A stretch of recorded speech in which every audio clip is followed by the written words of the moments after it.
The Riverside Country Club was exactly the kind of venue my family loved, all polished marble crystal chandeliers, and the subtle but unmistakable aura of old money. My 30th birthday party was in full swing in the Oak Room, with 50 guests mingling over champagne and hors d'oeuvres that cost more per bite than most people spent on lunch. I stood near the bar, nursing a glass of sparkling water and watching my family hold court with their social circle. My outfit, dark jeans, a simple black sweater and comfortable flats, drew disapproving glances from the cocktail dress and heels crowd. "Alexis, seriously," my sister Victoria whispered harshly as she approached, her designer dress rustling with each step. "What are you wearing?" "Clothes," I replied simply, taking another sip of my water.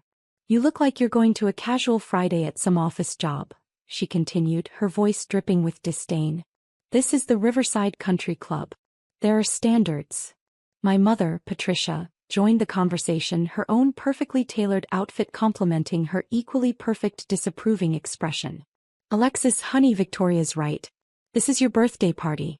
Don't you want to look appropriate?" "I'm comfortable," I said. "Comfortable isn't the point," Victoria shot back. "You're embarrassing us. People are staring." She wasn't wrong about the staring. The other guests, mostly my parents' friends and business associates, along with Victoria's social circle, had been shooting glances in my direction all evening. But not for the reasons Victoria thought.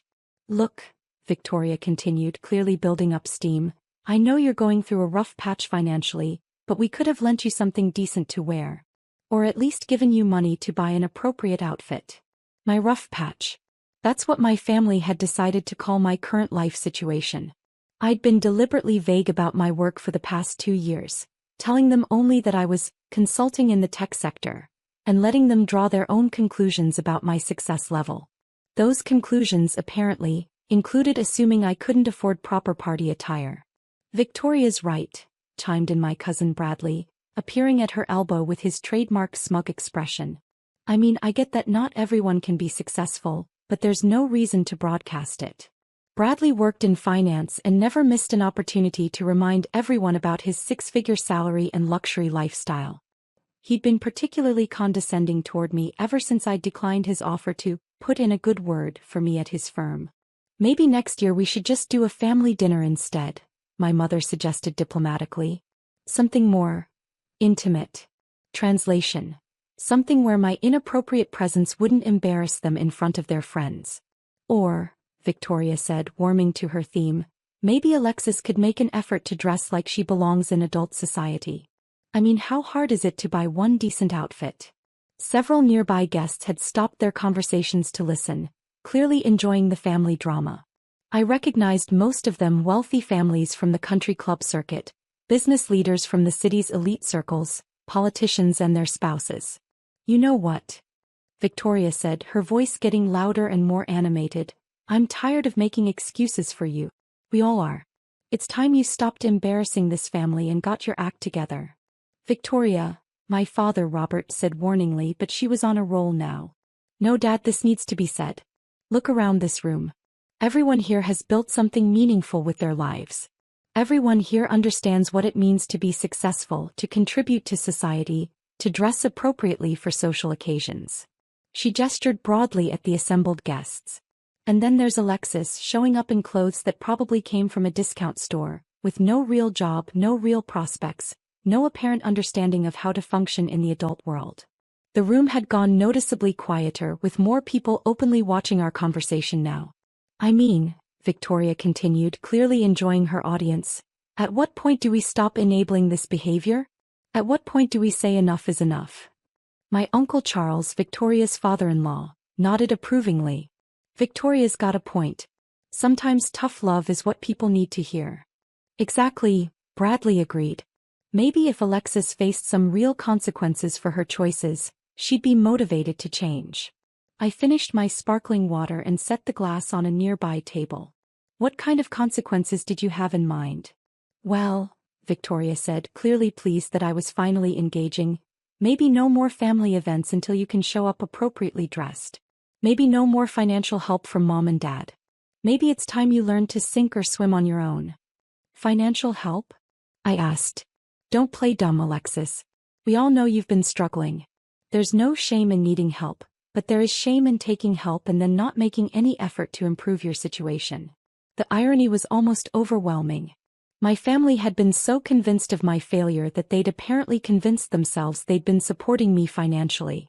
In reality, I hadn't taken a penny from them in over 5 years. You know what? Victoria continued, clearly emboldened by the supportive murmurs from the crowd. I think we should make this official. No more invitations to family events, no more financial support, no more making excuses for you until you can prove you're serious about changing your life.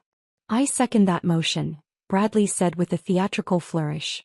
All in favor? Victoria asked, looking around at our assembled family members. Several hands went up, including my mother's, though she looked uncomfortable about it.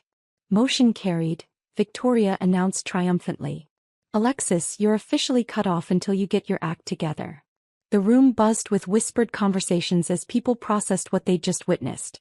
I could see some guests looking uncomfortable with the public nature of the family intervention, while others seemed entertained by the drama.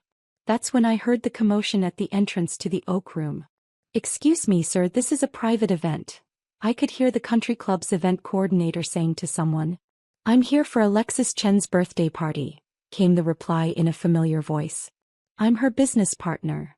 My business partner. That would be David Kim, co-founder and CTO of our company Phoenix Technologies.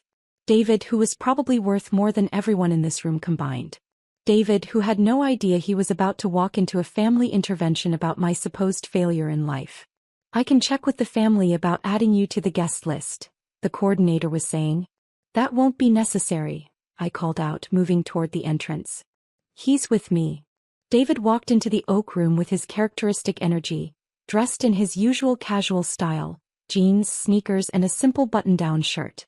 Exactly the kind of outfit that had gotten me in trouble with Victoria. Happy birthday, boss, he said loudly, giving me a huge hug that lifted me off the ground. Sorry I'm late, the board meeting ran long. The room went silent. Boss. He called me boss. In front of 50 people who just watched my sister publicly disown me for being a failure. Board meeting. Victoria said weakly. David, oblivious to the tension in the room, continued enthusiastically. Yeah, the quarterly investors meeting. Great news, by the way, we're officially valued at $800 million now. The acquisition offer from Tech Global is still on the table, but I think we should hold out for the billion-dollar mark. If the room had been quiet before, it was dead silent now. 800 million, my mother whispered. David finally seemed to notice that everyone was staring at him. Oh, sorry, am I interrupting something? I can wait outside if you're in the middle of family time. No, I said calmly, you're not interrupting anything important. David, I'd like you to meet my family. Family, this is David Kim, my co-founder and CTO at Phoenix Technologies. Co-founder. Bradley croaked. Yeah, David said, extending his hand to Bradley with a friendly smile. Alexis and I started Phoenix 5 years ago. She had this incredible vision for AI-driven logistics optimization, and I had the technical background to make it happen. Best partnership I've ever had. He turned to Victoria. You must be Victoria. Alexis talks about you all the time. She's so proud of your interior design business. Victoria stared at him like he'd grown a second head. AI-driven logistics optimization, my father repeated slowly. Oh yeah, it's fascinating stuff, David said, clearly in his element now.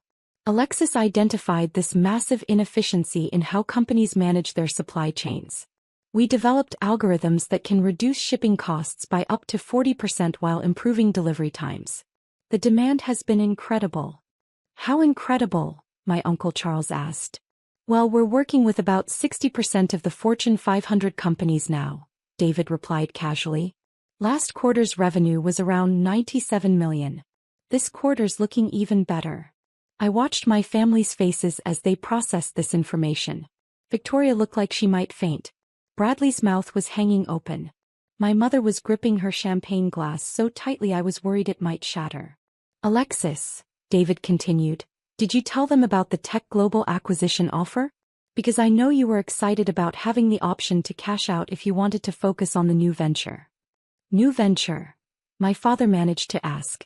Oh, it's brilliant, David said enthusiastically. Alexis wants to start a foundation focused on bringing technology education to underserved communities.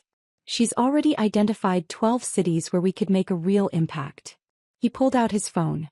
Actually, I have some pictures from our site visit in Detroit last week. The community center we're partnering with is amazing. As David scrolled through photos explaining our plans for the foundation, I watched my family struggle to reconcile this new information with their assumptions about my life. I don't understand, Victoria finally said.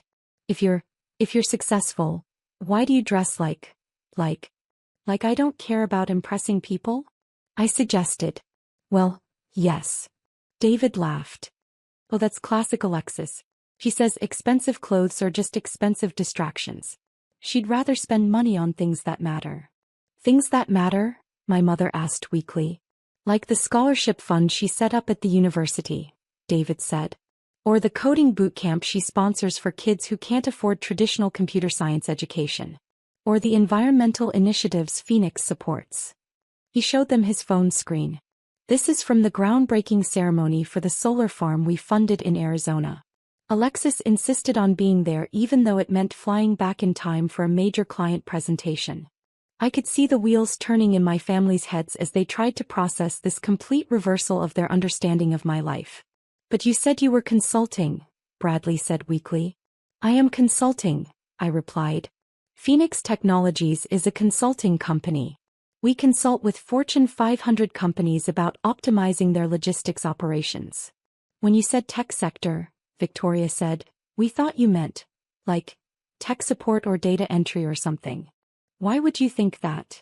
I asked, genuinely curious. Because you never talked about being successful, my mother said. You never mentioned having money or building a company or working with major corporations. You never asked, I pointed out. You asked what I did for work and I told you I consulted in the tech sector. When you asked how it was going, I said it was going well. What else did you want to know? The painful truth was settling in around the room. My family hadn't bothered to ask follow-up questions because they'd assumed I wasn't worth asking about. David, meanwhile, was completely oblivious to the family drama and was now showing photos to some of the other guests, who were asking informed questions about our technology and business model.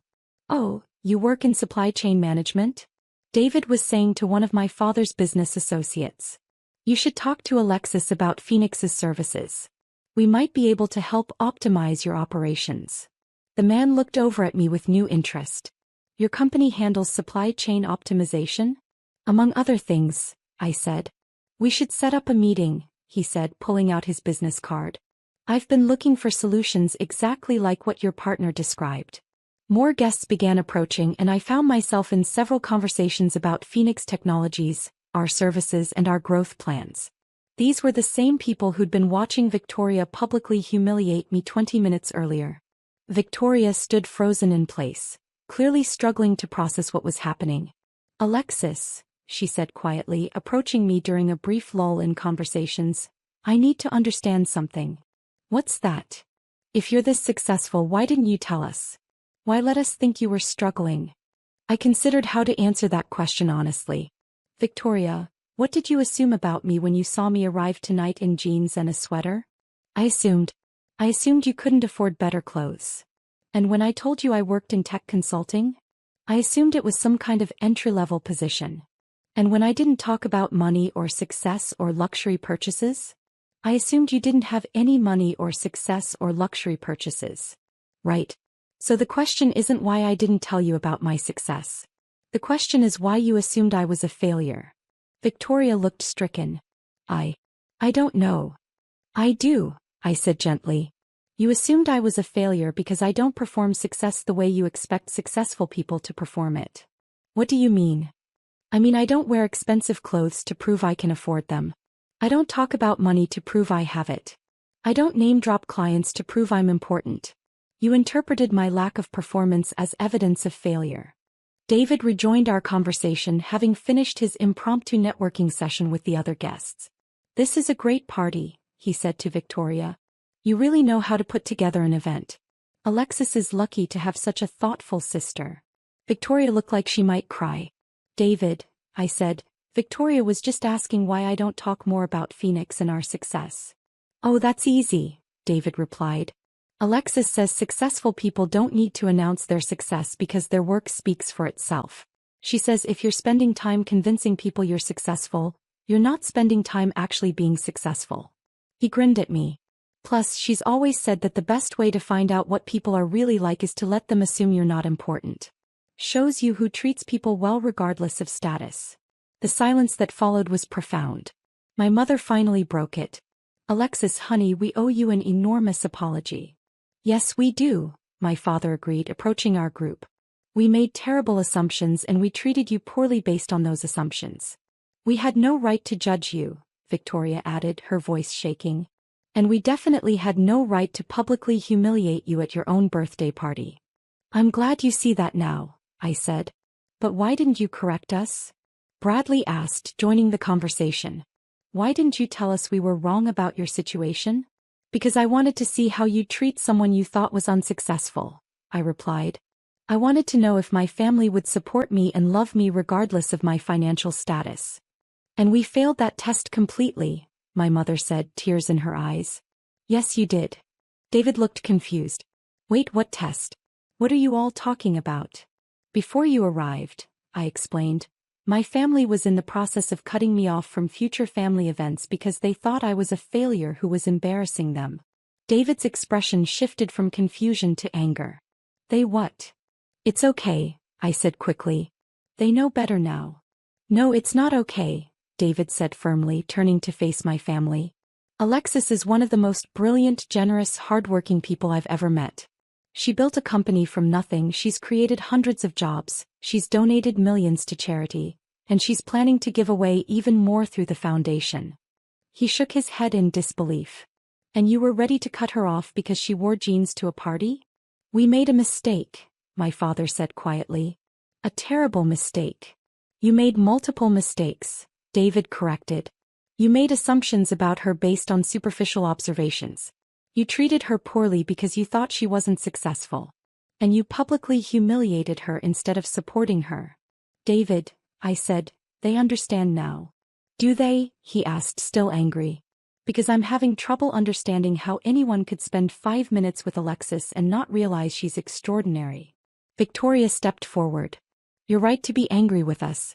We don't deserve Alexis's forgiveness, but we're hoping she'll give us a chance to do better. That depends, I said. Are you sorry because you hurt my feelings, or are you sorry because you discovered I'm wealthy? We're sorry because we hurt you, my mother said immediately. We're sorry because we failed to see your worth. We're sorry because we let our prejudices and assumptions override our love for you. And, Victoria added, we're sorry because we almost lost the chance to really know you because we were too busy judging you. I looked around at my family's faces, seeing genuine remorse and understanding. Okay, I said finally. I accept your apology. But I need you all to understand that success comes in many forms, and wealth doesn't determine someone's worth or character. We understand, my father said. And we want to do better. Good, I said. Because I'd like my family to actually know who I am, not just what I've accomplished. David smiled for the first time since learning about the earlier confrontation. Does this mean we can eat cake now? Because I've been looking forward to birthday cake all day. As the evening wound down, I found myself having real conversations with my family for the first time in years. They asked genuine questions about my work, my goals, and my life. They listened to my answers without judgment or assumptions. The other guests, meanwhile, had largely returned to their own conversations, though several made a point of congratulating me on Phoenix's success and expressing interest in learning more about our services. Alexis, Victoria said as we prepared to leave, I have one more question. What's that? The clothes you're wearing tonight, are they really from a discount store? I laughed. Actually, the sweater is cashmere from Italy, the jeans are custom-made, and the flats are handcrafted in Spain. The whole outfit probably costs more than most people's monthly rent. Victoria stared at me. But they look so normal. That's the point, I said. Good quality doesn't have to scream for attention. I have so much to learn, she said, shaking her head. We all do, I replied. But that's what makes life interesting. As David and I walked to our cars, he shook his head in amazement. Your family is intense, he said. They're learning, I replied. Tonight was a good start. Are you going to tell them about the international expansion plans? Maybe next time, I said. I think they've had enough surprises for one birthday. Fair enough. But Alexis. Yeah. Next year we're having your birthday party at the Phoenix offices. I want to see their faces when they realize the building is ours. I laughed, getting into my car, a modest sedan that happened to be one of the safest and most reliable vehicles ever made. As I drove home to my comfortable but unassuming apartment, I reflected on the evening. My family had learned valuable lessons about assumptions, respect, and the difference between success and the performance of success. But most importantly, they'd learned that the most successful people are often the ones who don't need to prove it to anyone. The next morning I woke up to a text from Victoria. Coffee today? I want to learn more about the foundation you're starting. And I promised to dress down. I smiled and typed back, yes to coffee. No need to dress down. Just be yourself. 3 months later, Victoria joined Phoenix Technologies as our Director of Community Outreach, helping to design and implement our Foundation's programs. She turned out to have a brilliant mind for organizing community initiatives and a genuine passion for educational equity. Bradley, humbled by his assumptions, asked for advice about transitioning from finance to technology consulting. I connected him with a startup that needed someone with his background, and he's thriving in a role that actually utilizes his skills. My parents started asking better questions and making fewer assumptions, not just about me but about everyone in their lives. And David? He still shows up to family events in jeans and sneakers, armed with endless enthusiasm for explaining our latest projects to anyone who'll listen. Sometimes the best birthday gift isn't something you receive. It's the opportunity to show people who you really are and watch them rise to meet you there.